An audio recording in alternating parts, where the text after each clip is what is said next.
Derviş oldum, bu alemi gezerim. Sultanlar sultanı, şahı ararım. Dergahların gezdim, niyaz eyledim. Şah Hüseyin gibi piri ararım, dost ararım. Pir Sultan Abdalı ulu divanda, İmam Hüseyin'i yüce mekanda. Arabistan, Kerbela'da, Hicaz'da Şah Hüseyin gibi piri ararım, dost ararım. Pir Sultan Abdalı ulu divanda, İmam Hüseyin'i yüce mekanda. Arabistan, Kerbela'da, Hicaz'da Şah Hüseyin gibi piri ararım, dost ararım.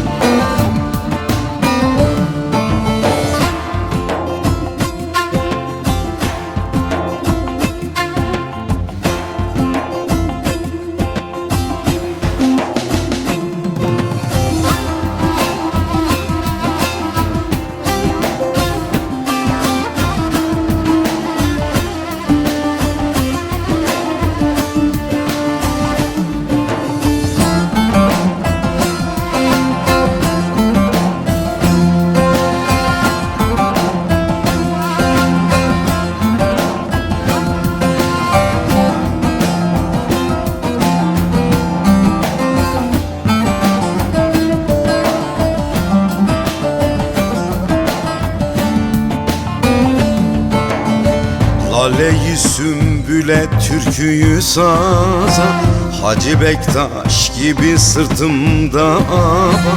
Mevlana misali Konya'da handa, Şah Hüseyin gibi piri ararım, dost ararım.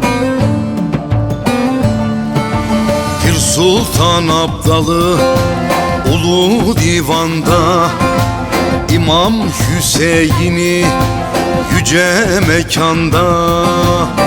Arabistan, Kerbela'da, Hicaz'da Şah Hüseyin gibi piri ararım, dost ararım.